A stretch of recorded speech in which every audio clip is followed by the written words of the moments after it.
Breaking news చూస్తున్నాం. SC ST వర్గీకరణపై supreme court కీలక తీర్పును వెలువరించింది. ఎస్సీ ఎస్టీలలో ఉపవర్గీకరణను సమర్థించింది కోర్టు. సుప్రీంకోర్టు ప్రధాన న్యాయమూర్తి జస్టిస్ చంద్రచూడ్ నేతృత్వంలోని 7 న్యాయమూర్తులు ధర్మాసనం తీర్పిచ్చింది.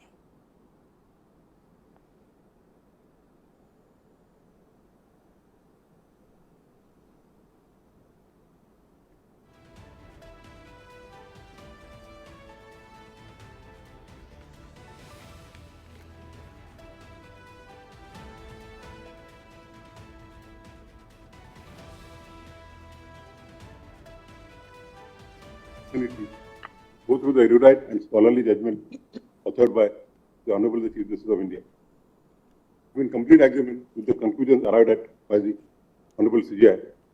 However, in addition to the conclusions arrived at by the learned Chief Justice, I also arrived at some additional conclusions to which the learned Chief Justice has also agreed.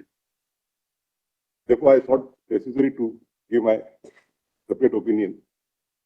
In the beginning, I have referred to the celebrated speech of Dr. Ambedkar on 25th of November 1949, the Constituent Assembly, wherein he has said that unless we have a social democracy, the political democracy would be of no use. And then he had warned us about the contradictions in the economic and social plane in the country.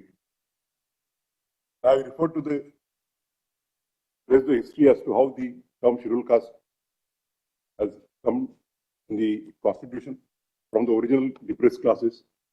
I refer to the census report of 1891, the Indian Statutory Commission report of 1930, census report of 1931, the Government of India Act of 1935, and the Government of India Scheduled Caste Order of 1936.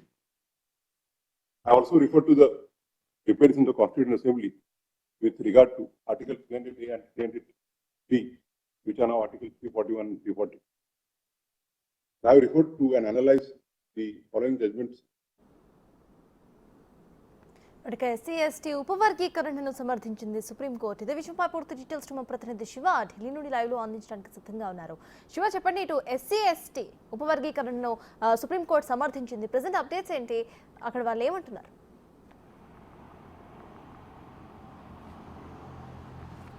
Right సటాస్, supreme court అత్యున్నత ధర్మాసనం అంటే 7 సభ్యుల ధర్మాసనం chief justice of India Chandrachud అధ్యక్షతన ఈ ధర్మాసనం ఈరోజు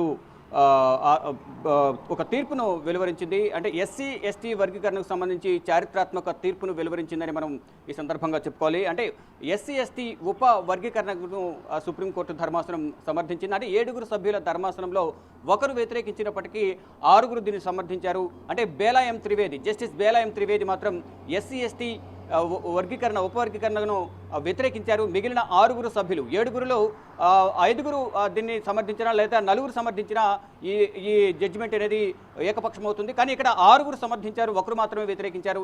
ఈ నేపథ్యంలోనే ఇది ఒక చారిత్రాత్మక తీర్పుగా మనం పరిగణించాల్సి ఉంటుంది. ఈ ఎస్టీ ఎస్సీకి సంబంధించిన వర్గీకరణకు సంబంధించి గతంలో 3 రోజుల పాటు అంటే ఫిబ్రవరిలో, అంటే 2024 ఫిబ్రవరిలో 3 రోజుల పాటు ఈ ఎస్సీ ఎస్టీ వర్గీకరణకు సంబంధించి వాదనలు ప్రతివాదనలు జరిగాయి. తర్వాత తీర్పును సుదీర్ఘ వాదనల అనంతరం ఫిబ్రవరి 8న తీర్పును chief justice of India Dhananjay Yashwant Chandrachud ధర్మాసనం తీర్పును రిజర్వ్ చేసింది. కొద్దిసేపటి క్రితమే చారిత్రాత్మక తీర్పును వెలువరించింది. అంటే బడుగు బలహీన వర్గాలకు సంబంధించి, వెనుకబడిన వర్గాలకు సంబంధించి మరికొన్ని రిజర్వేషన్లు కల్పించాలనేది ప్రధానంగా సుప్రీం ధర్మాసనం నిర్ణయించింది. దానిలో భాగంగానే ఈ ఎస్సీ ఎస్టీకి సంబంధించి ఉపవర్గీకరణను సమర్థించినట్లుగా చెప్పింది. అంటే అభిప్రాయాలు అనేవి భిన్నాభిప్రాయాలు వ్యక్తమైనప్పటికీ, అంటే 7 సభ్యుల ధర్మాసనంలో 6 మద్దతు తెలిపారు, మరొకరు వ్యతిరేకించినప్పటికీ ఇక్కడ 6 ఏక